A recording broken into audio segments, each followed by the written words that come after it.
Hi everybody, it's Mrs. Hecker here, your school counselor, and today I'm coming to you from my home office. Today I'm in Dylan's room because that's where lots of good stuff is. I wanted to talk to you today about making a do-it-yourself coping skills toolkit. What is a coping skills toolkit, you think? Well, it's a collection of items that help you when you are feeling sad or scared or worried or mad about something. And having all of these items in one spot can help you to remember to use them. So here are some things that I have found around my house that I have put in my own coping skills toolkit. First, you need some sort of item to put them in. And I found this basket in my basement. I don't know where I got it, but I thought it's a pretty good size. It's got a handle that I can carry it around. You don't have to have a basket. You can use a shoebox. You can use a tote bag, whatever you have around the house. So here are some ideas of things that you might like to put in your coping skills toolkit. It helps to use items that use all of your senses. So the first thing that I'm going to put in is something to touch. Some of you might remember Be Calm Bunny. So a stuffed animal that is soft, cuddly, something that you can hold on to is a good item to put in your coping skills toolkit. So I'm going to put Bunny right in there. Something else, something to see, something to look at.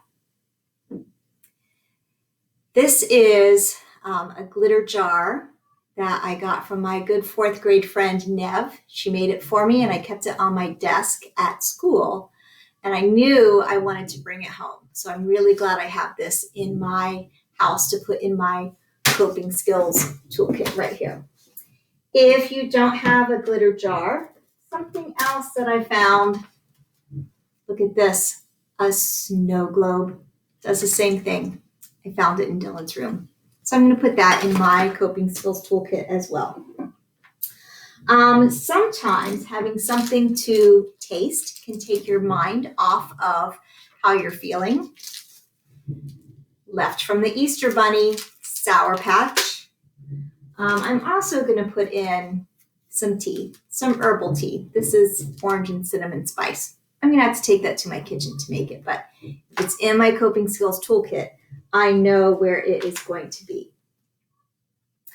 Another thing that you want to add to your coping skills toolkit is things that are going to distract you or take your mind off how you are feeling.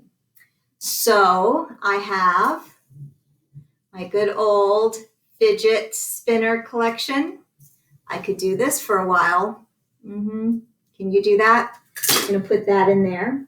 Some fidget items, a squishy ball. This happens to be a lemon that I can just squeeze and relax.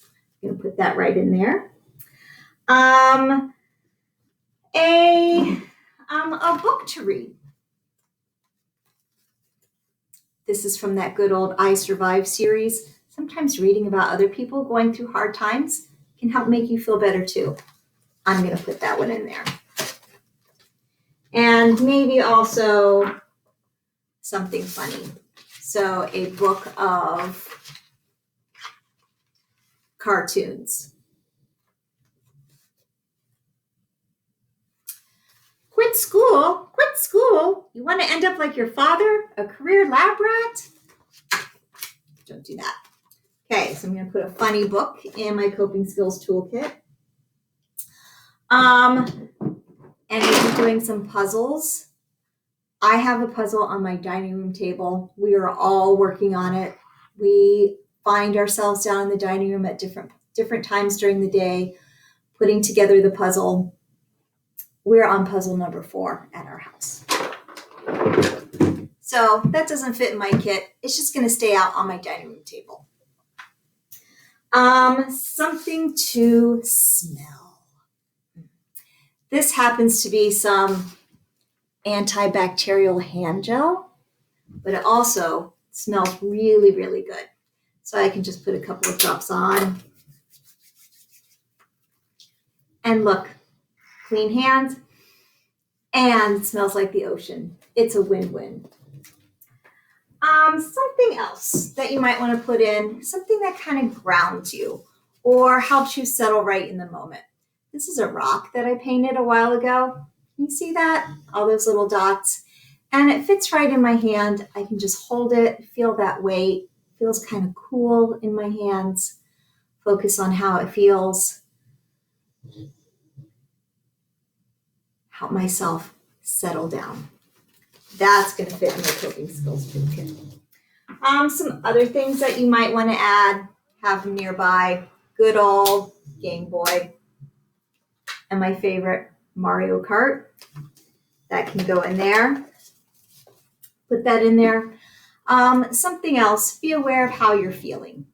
This is one of my favorite books, the feelings book, because all of your feelings are okay. And feelings just happen.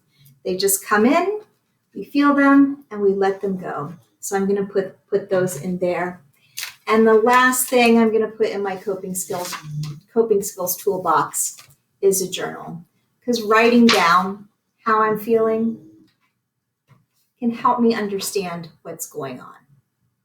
So I'm going to keep a pen in here. Today I feel.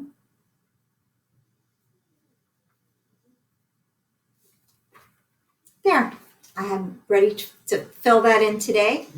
Put that in my pen, right in my coping skills toolkit.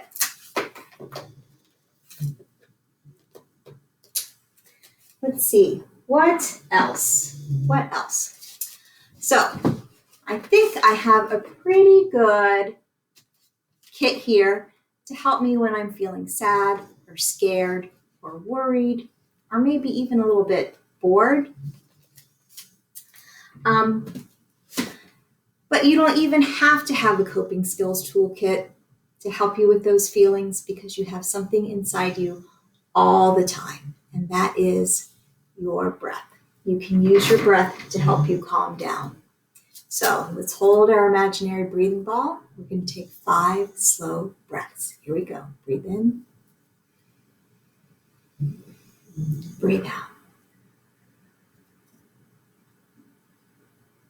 Breathe in.